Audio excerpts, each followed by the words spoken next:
I'm Heyzeus, and this is my investment loadout showcase.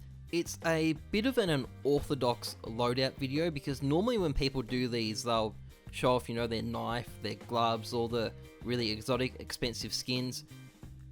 I could probably afford these things, but I actually really need the money elsewhere, so I don't buy them. I only ever buy skins either to trade up with or as investments. So this is basically the collection of nice skins I've acquired as investments that I also use in game, because if you buy a nice skin as an investment, you may as well use it in the meantime. So this is my loadout. Obviously, one of the quirks is going to be that I'm going to have multiple copies of a lot of these guns, or multiple guns to choose from one particular slot, but nonetheless, there's some cool skins in here, and it also contains quite a bit of investment advice.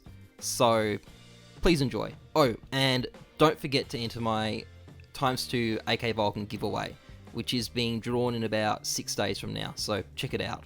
Link is in the description. So first up we have a Green Witch Orc Medusa. Now the thing about Orc Medusas is that they get greener the higher their float value is, and this has a 0.96 float, so it's almost as high as it comes, and as a result the skin is particularly green.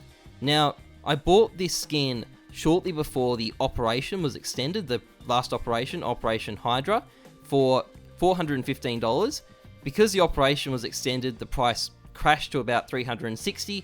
It's since recovered to $425, so I'm hoping to sell it in the near future for about $470. So at that point, it won't be a great return, but at least I've made a bit, and at least I've managed to have a nice looking Orc Medusa in my inventory for 3 or 4 months, so I'm happy enough with that. Next up is the AK Hydroponic. I've got 3 of these skins. I'm just holding it up like that because the glare makes it kind of blinding if you try and look at it directly in the sun. I crafted these in November, and I did make a video about it at the time, so you can go back and check those out if you want. But basically, so they don't have particularly spectacular floats, but that was sort of the price I paid for making a profit out of them. They cost about $80 in Steam wallet funds to trade up to. They're currently selling for $105 to $110 in Steam wallet funds, and I think they're going to get to the point where you can sell them for about $120, $125, so it's a pretty good profit. I'll probably sell these on OP Skins for about $95 though, hopefully, if all things go well, so that's a pretty good profit. Obviously I didn't get them that long ago. It looks like it won't be long until I'm selling them at a 50% profit, so I'm pretty happy with these. Next up, I've got a few StatTrak Galil Sugar Rushes. They're fairly recent acquisitions, but I actually think they are quite nice looking skins. So I've got 3 minimal wear and 1 field tested. The minimal wears I picked up for about $15, and I'm hoping I'll eventually be able to sell them for $25. This is on the Steam market, by the way.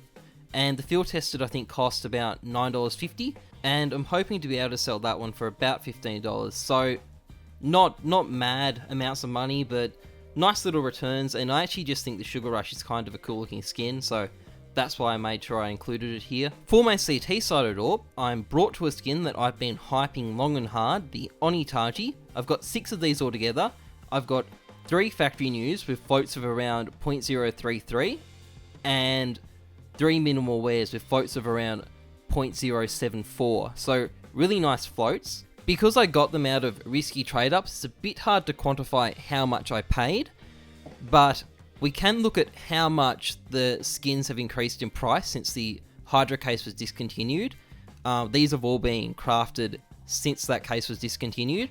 So the factory new Onitaji has increased from a low of $40 to about $60 at the moment, and the minimal wear has increased from a low of about $32 to about $40. And these are OP skins prices, by the way. The Steam market prices would be about 30% higher. But best of all, because these skins have quite good floats, I can get some overpay. So the factory new skins at the moment would probably sell for more like $65, and the minimal wear skins will probably sell for more like $45. So these have done really well. I'm actually thinking of listing a few of these once I'm finished making this video. I'll probably list 2 of the factory news and 2 of the minimal wears. I'll try and get $70 on the factory news and $48 on the minimal wears on OP skins. So hopefully that'll work out, but either way, I'm pretty happy with how they've done. Now, when it comes to M4s, I'm absolutely spoiled for choice, so I'm going to do them in order of descending value. First up, I've got the M4A1S Knight. I've actually got two of these. One of them's on OP skins already rather than in my inventory, but I bought both of these a few months back for about $215. They're now up to about $250, and these are all OP skins prices, by the way. Before the next operation starts, I'm expecting the Knight to go all the way up to about $300 on OP skins. I'm not quite that greedy. I'm only going to try and sell them for about $280, but at that point, I'm pocketing about, how much? $50 straight profit, so I'm pretty happy with that as an investment. Unfortunately for the poor old Knight though, it doesn't get much use because there's another skin I've invested in that fills the role that I like more.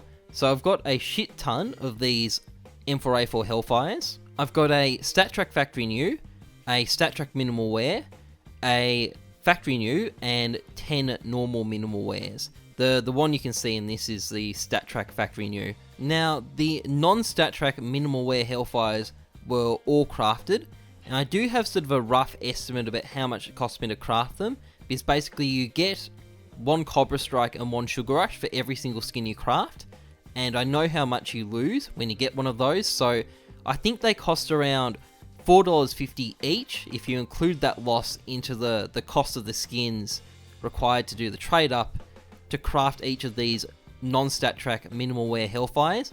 They're currently going for about $11 on OP skins. I'm going to hold them till they get to about 14. I reckon they are going to get there and I'll just flog them off at that point. The rest of the skins were all purchased off the Steam market. The non-StatTrak Factory New skin was purchased I think for about $18. The Minimal Wear StatTrak skin was purchased for about $50, and the StatTrak Factory New skin was purchased for about $80. In terms of what I'm hoping to sell for, I'm hoping to get rid of the non-StatTrak Factory New skin for about $35 on the Steam market, before tax anyway, so that'll work out to be about $30. I'm hoping to sell the StatTrak Minimal Wear skin for about $80 before tax, and I'm hoping to sell the StatTrak Factory New skin for about $120 before tax. So when the tax will take a fair bit of that profit out, and I may actually change my mind and sell them on OP skins instead. I haven't actually looked at what price that would mean, but I'm hoping that I'll get a nice little profit out of these because the supply is starting to get run down really low on these skins, so I think the price should be going up. The final M4 is the M4A4 Daybreak. I do have a soft spot for this skin. I actually like the color combination, but one of the downsides of it is that you do have to get quite a low float to get a clean finish, and this particular skin I think is a float of about 0.04, and there's still heaps of obvious scratches. Admittedly, these haven't got much use since the Hellfires came along. Almost all of them have got it listed on OP skins. I've got about 12 Factory New skins listed there. I bought them mostly for about $9 or $9.50, and they're currently around $12, and I'm hoping to sell them for $15. So that's a 50% profit. Even though this poor neglected skin doesn't get much use in my loadout, it still has a place in my heart. The final CT exclusive skin in my loadout is the Factory New 5.7 Neon Kimono. I've got about 10 of these. I think they're another criminally underrated skin. Like, I think they look pretty cool. I bought them all for about $9 each on OP skins. Unfortunately, the skin was nerfed shortly after I bought them, so I've sort of downgraded my investment expectations. They're a little bit more than $10 at the moment, at sort of the average sale price. I was going to try and sell them for about $15, but because they're not quite as vogue anymore, because the gun's kind of shit at the moment, I'm going to try and sell them for $13 instead. That's obviously still a fairly decent return. Not as good as it could have been, but I'm not shedding too many tears either. So that's the last of the side-specific skins. Next up, I've got the Desert Eagle Sunset Storm. I've got about 30 of these in Factory New condition and another 20 in minimal wear condition. It is also worth noting that there are two different types of this Deagle. I'm just treating them as one for the purposes of this video because there's not really much difference in the price, so it's not really worth worrying about. I bought the Factory New skins for about $10 each on OP skins, and I'm hoping to sell them for about $16, so that will net me a 50% profit. I bought the minimal wear skins for about $8.50 each. I'm trying to sell them for $12. Those are already going. I think they'll go fairly soon. Although it does sort of suggest that factory new skins are always better investments. But still, they're pretty good skins. They tend to go up in price when the operation ends. Finally, we've got 2 SMGs from the Gods and Monsters collection, the Pandora's Box and the Minotaur's Labyrinth. Now, I've got about 20 of each of these in the factory new condition. I've probably sold about 50 or so already.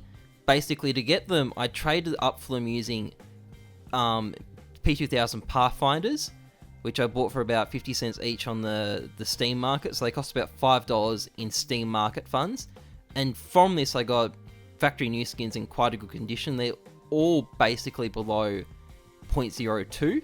The price I've been selling them at is around $6. So once you take into account the fact that you normally lose about 30% of your value when you sell something on OP skins, it's sort of about a $2.50 profit on each skin I sell. So it's actually been a really good way to convert money out of my Steam wallet balance into cash out funds. I also just like the blue appearance in general. I think it looks pretty cool.